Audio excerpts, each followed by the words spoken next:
مریم علیہ السلام کسی پہاڑ کی چوٹی سے گزر رہے تھے۔ اس وقت ابلیس ان کے پاس آیا اور اس نے ان سے کہا، روح اللہ، یہ بتاؤ کیا تمہارا خدا اس بات پر قادر ہے کہ اگر تم اس چوٹی سے نیچے گرو تو وہ تمہیں بچا سکتا ہے؟ حضرت عیسیٰ علیہ السلام نے کہا، جی ہاں، میرے رب کو یہ قدرت حاصل ہے۔ ابلیس نے کہا، یہ بات حق ہے اور آپ اپنے اس دعویٰ میں سچے ہیں تو آپ اپنے آپ کو اس پہاڑ کی چوٹی سے گرا دیں، میں دیکھتا ہوں کہ آپ کا رب آپ کو مرنے سے کیسے بچاتا ہے۔ حضرت عیسیٰ علیہ السلام نے محسوس کیا کہ شیطان لعین انہیں ناجائز وسوسہ میں مبتلا کرنا چاہتا ہے۔ انہوں نے اس سے کہا، لعین، کیا تو چاہتا ہے کہ میں اپنے رب کی آزمائش کروں؟ یہ علیحدہ بات ہے کہ مجھے اس بات کا یقین ہے کہ میرا خدا میری حفاظت کرے گا۔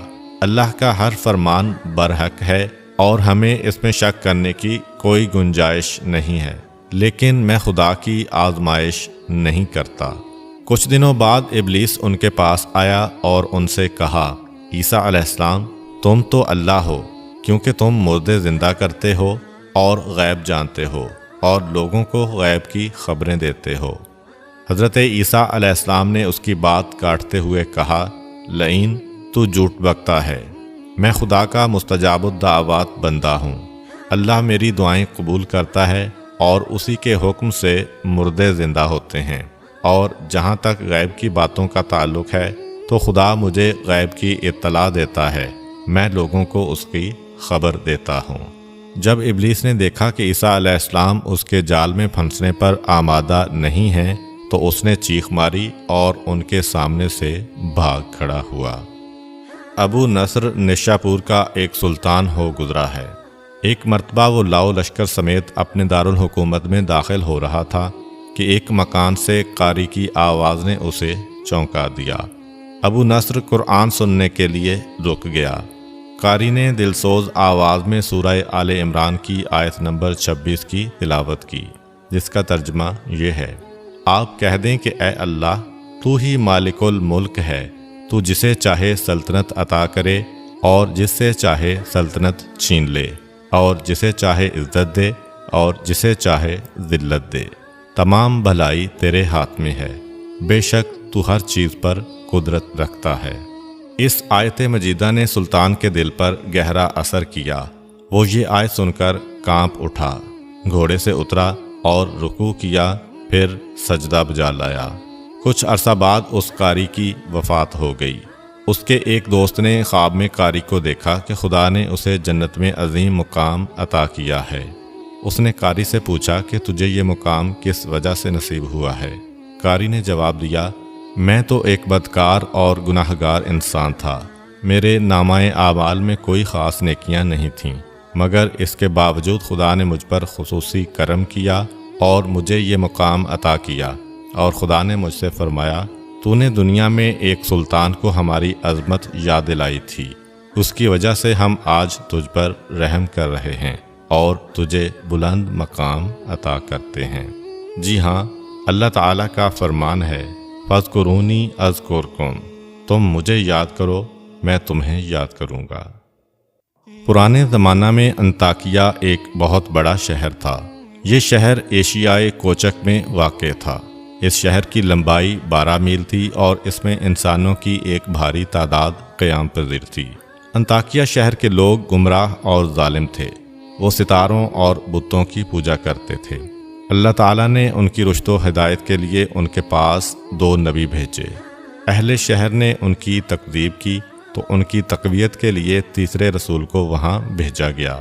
چنانچہ تینوں انبیاء نے لوگوں کو خدا کے راستہ کی دعوت دی اور شہر کے گوشہ گوشہ میں انہوں نے تبلیغ دین کی، لوگوں کو توحید کی دعوت دی، معاد اور یوم قیامت سے آگاہ کیا اور انہیں عذاب خداوندی سے خبردار کیا۔ اہل شہر بڑے بدبخت تھے۔ 3 انبیاء کی مشترکہ تبلیغی کوششوں کا ان پر کوئی خاص اثر نہ ہوا اور پورے شہر میں صرف 40 افراد نے ہی دعوت حق کو قبول کیا۔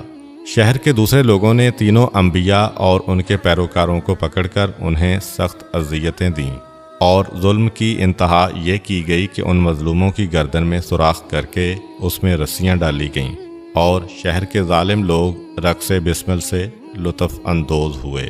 اس شہر میں ایک مرد مومن رہتا تھا جس کا نام حبیب النجار تھا۔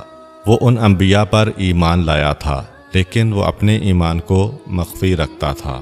وہ شہر میں بڑھئی کا کام کرتا تھا۔ اسے جو مزدوری ملتی تھی وہ اس کو 2 حصوں میں تقسیم کرتا تھا۔ ایک حصہ اپنے اہل خانہ کو کھلاتا تھا اور دوسرا حصہ غرباء و مساکین میں تقسیم کرتا تھا۔ جب حبیب النجار کو اس ظلم کا پتہ چلا تو انہوں نے اپنی قوم کو تبلیغ کرتے ہوئے کہا، اے میری قوم، ان رسولوں کی پیروی کرو، ان کی اتباع کرو جو تم سے کوئی اجر نہیں مانگتے اور وہ راہ راست پر ہیں۔ اور میں کیوں نہ اس ذات کی بندگی کروں جس نے مجھے پیدا کیا ہے اور جس کی طرف تم سب کو پلٹ کر جانا ہے۔ کیا میں اس ذات کے علاوہ کسی کو معبود بناؤں؟ جبکہ اگر خدائے رحمان مجھے ضرر پہنچانے کا ارادہ کر لے تو ان کی شفاعت مجھے کوئی فائدہ نہیں دے سکتی اور نہ وہ مجھے چھڑا سکتے ہیں۔ تب تو میں صریح گمراہی میں مبتلا ہو جاؤں گا۔ میں تو تمہارے پروردگار پر ایمان لے آیا ہوں، لہٰذا میری بات سن لو۔ کیا میں اسے چھوڑ کر دوسرے معبود بنا لوں؟ حالانکہ اگر خدائے رحمان مجھے کوئی نقصان پہنچانا چاہے تو نہ ان کی شفاعت میرے کسی کام آ سکتی ہے اور نہ وہ مجھے چھڑا ہی سکتے ہیں۔ اگر میں ایسا کروں تو میں واضح گمراہی میں مبتلا ہو جاؤں گا۔ میں تمہارے رب پر ایمان لے آیا، تم بھی میری بات مان لو۔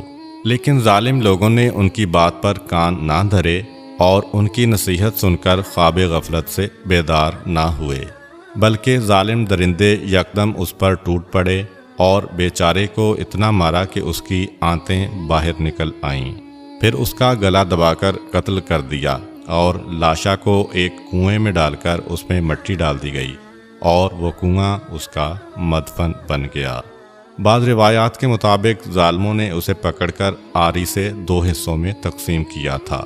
ایک اور روایت میں مذکور ہے کہ لوگوں نے اس کی گردن میں سوراخ کیا اور اس میں رسی ڈالی اور پھر اسے صلیب پر چڑھا دیا، جہاں اس کی موت واقع ہوئی۔ حبیب النجار کو موت سے قبل انبیاء دکھائی دیے تو اس نے یہ آخری الفاظ کہے، میں تمہارے رب پر ایمان لایا ہوں، میرے گواہ رہنا۔ اس کے بعد اس کی روح قفس عنصری سے پرواز کر گئی۔ اللہ تعالیٰ نے اس کی قربانی کو قبول کیا اور اسے عظیم ثواب دیا۔ اس کی روح جیسے ہی جسم سے جدا ہوئی تو اسے جنت بھیج دیا گیا، جیسا کہ قرآن مجید بیان کرتا ہے۔ حبیب النجار کو نیک انجام مبارک ہو۔ امید کرتا